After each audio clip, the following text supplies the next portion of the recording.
Hello, you guys. I hope you guys had an amazing new year. I kept it pretty simple.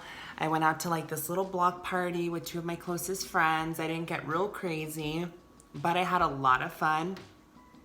And I really needed to go out because I was like kind of going crazy, but I think I got like some of that partying out of my system for a little bit. So anyways, you guys, I want to give you a 7 to 8 week update on my voice since I had my surgery at Yeosan in South Korea. And if you guys watched my last video, I don't know if a lot of you noticed any change or not. I've had people tell me that my voice sounds softer, that my voice sounds more gentle, whatnot. I definitely have felt it. I don't really hear myself the way that other people do, so I'm a bit biased, but I'm not really sure what to think of it. I will say that, like I stated in my last video, that I do feel still to this day that my chest no longer vibrates. I don't feel any bass when I speak. So it definitely helped in that aspect. As far as my pitch goes, I haven't really noticed any change in my pitch yet.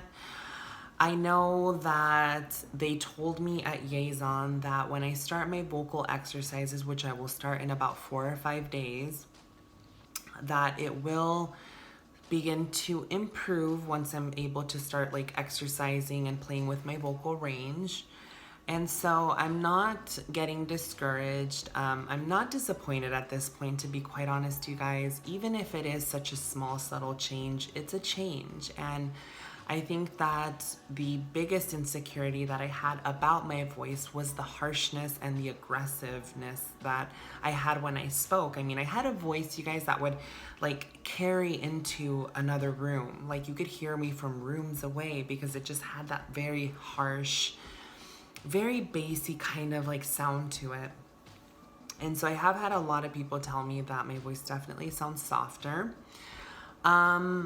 So hopefully the exercises and, the practice really does help, and it continues to improve and it progresses.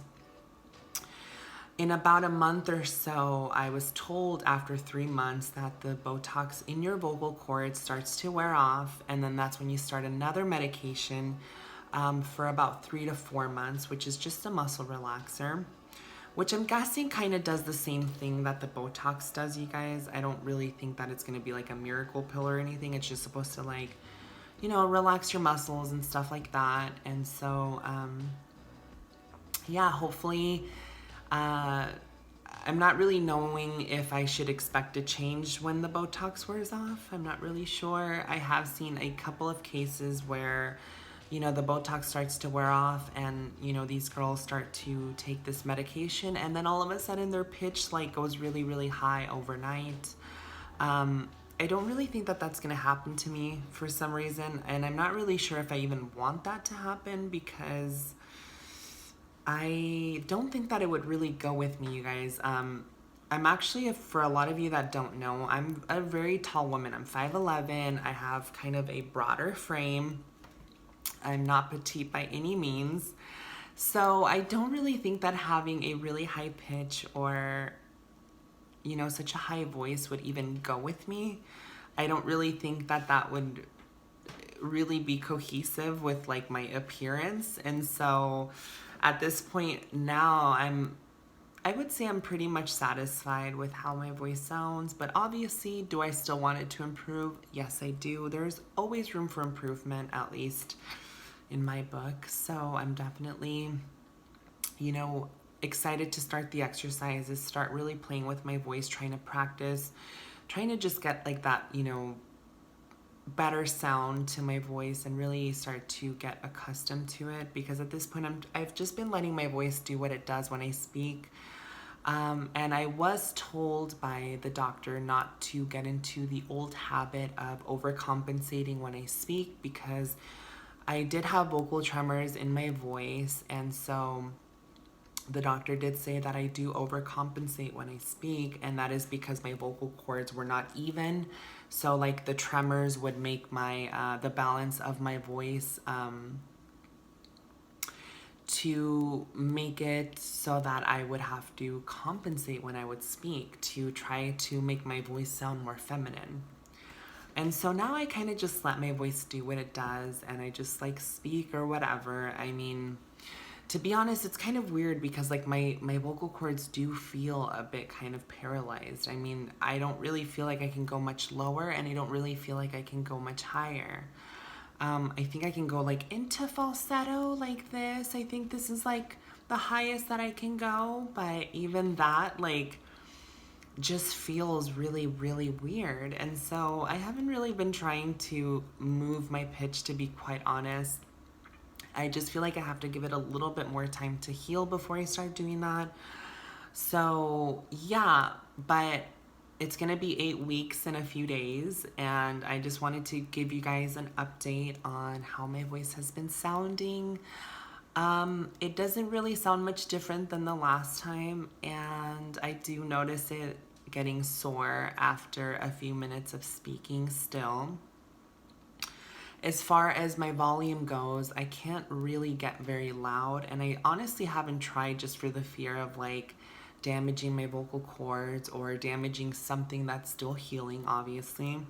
I don't want to get too excited and go and do karaoke or something like that. Obviously, I'm not a good singer. I never was, and I don't plan to be. So it's not like I went and got, vocal cord surgery and now I'm going to pretend that I'm Kelly Clarkson, because that's not going to happen. I just wanted a voice that better matched my appearance and just made it a lot more comfortable for me to speak in public. That was really the goal, you guys. And I do notice myself being more comfortable out in public. I do notice myself speaking with ease. I do notice myself not really being insecure before I start speaking anymore. Call it a placebo effect, call it psychological, call it whatever you want, but as long as I feel better about my voice, that's really all that matters. I really don't notice getting like a second look now when I speak. But again, that could just be my own confidence speaking and the fact that I really don't feel like there's a reason for anyone to really turn around when I start speaking now. But yeah, so this is just a small little update, you guys. I'm going to be making more videos soon. I just haven't really been feeling it too much lately. But I definitely am going to still make another video on orchiectomy, because I know that a lot of you have questions about it and have some concerns and really want to hear about my experience a little bit more. So I'm going to be making a video on that. And I am going to just make kind of like an update video on what's been going on in my personal life, because I really feel like I don't really divulge a lot of personal information on here. And sometimes I get questions about it. And so I think it would be nice to be a little bit more transparent about my actual personal life instead of just like trans related stuff. But I also want to give you guys a big thank you, because I feel like I just hit 4,000 subscribers, unless they just went down.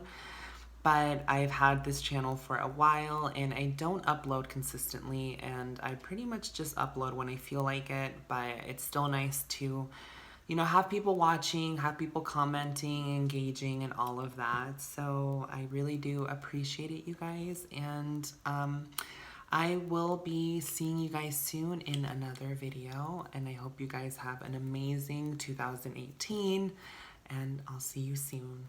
Bye.